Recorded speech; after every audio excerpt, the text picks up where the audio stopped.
ng'ennaku ezaweebwa UPDF okwesogga eggwanga lya South Sudan okusobola okununula bannayuganda abaali mu matiga oluvannyuma lw'olutalo okubalukawo ssabbiiti 2 emabega zaaweddeko olunaku lw'eggulo. Bannayuganda bangi bakyalemeddwa okufuna engeri gye bava mu ddwaniro lino olw'amakubo okubeera amabi ate nga n'amagye tegaabatuukako kubawa bukuumi.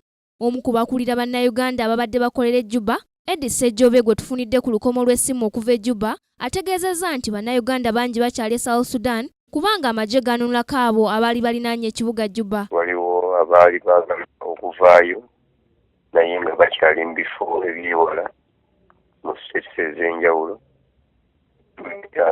Alina states ziri 28 naye tuyinza okuba nga twaleetako abantu ba states ziringa 3 ate nga kibona. Ayongeddeko nti bannayuganda abasukka 36 be baafuna obuvune obw'enjawulo bukyalutalo lubalukawo e South Sudan ate abalala ne bafa emmotoka eyali ebakomyewo ku butaka bwe yafuna akabenje. Akabenje akaliwo mmotoka zaffe ezakobo ezaali ziva mu South Sudan nga zijja Uganda kati baali bali mu tuleera neekola akabenje era abantu 5 ne bafiirawo.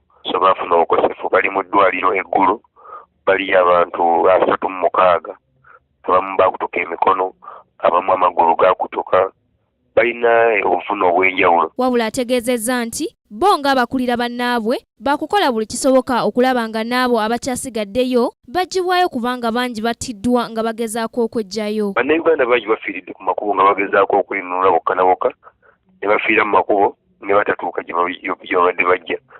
So nno ekirowoozo kyange kino kyenyinza okuwa abantu baffe babeere bagumiikiriza akaseera katono nnyo bagenda kubayamba bafeeyo era abantu baba batuukeko mu budde babeere bagumiikiriza. Ku lwa Kingdom TV, Nasaka Joweria amalindirire.